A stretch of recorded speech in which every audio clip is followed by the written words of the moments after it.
भक्ति के रिश्ते को जब हम सदगुरु के साथ निभाते हैं तो कई बार दिल में भाव आते हैं जिन्हें हम प्रार्थना रूप में, अरदास रूप में रखने की कोशिश करते हैं।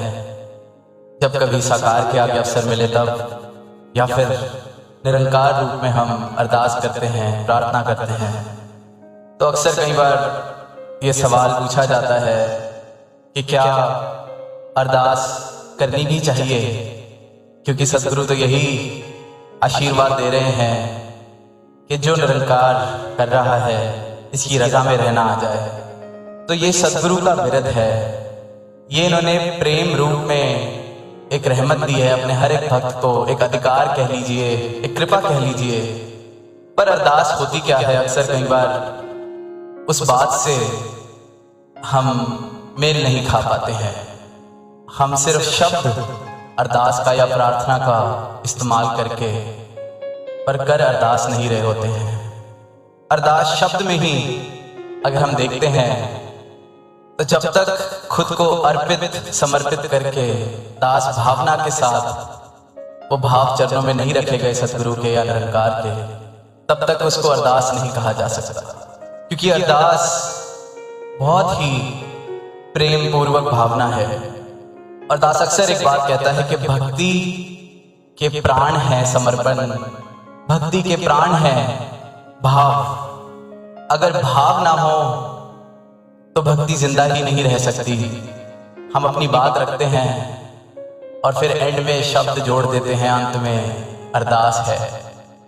तो वो अरदास का लिबास ओढ़ देने से मेरी मांग अरदास नहीं बन जाती।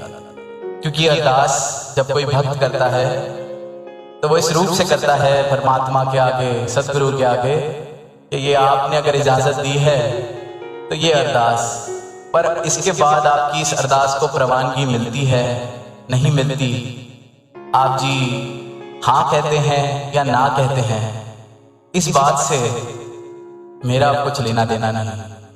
कि आप जी आज्ञा दें, मंजूरी दें तो भी यही भाव, और आप जी ना कह दें तो भी यही भाव।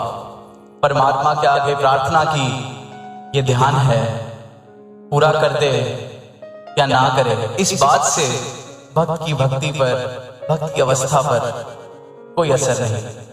तभी भक्त आनंद में है। ये ब्रह्म ज्ञान, ये दातार, ये निराकार एक जीवन में आया है जिन जिन के, उनका जीवन वाकई ही पर्व बन गया है। ये भक्ति वाकई ही रोम रोम में बस के एक हर पल में रच गई है, जीवन के 24 घंटों में आ गई है। हर कार्य में, हर अवस्था यही भक्ति की ही एक कांस्टेंट अवस्था। तो ऐसे जीवन, मुबारक जीवन रहे हैं बोलने के लिए। तो ये महापुरुष शब्द की ब्रह्म ज्ञानी है तो ये एक नाम तो आ गया, पर जीवन में वाकई ही ब्रह्म ज्ञान याद रहे, वहीं से भक्ति की शुरुआत है। तो बात वो नहीं कि कोई अभी अभी इस निराकार से जुड़ा है या कब से, सालों साल से। एक भक्ति का भाव तो वो एक ब्रह्म ज्ञानी होने से ही एक बन जाता है।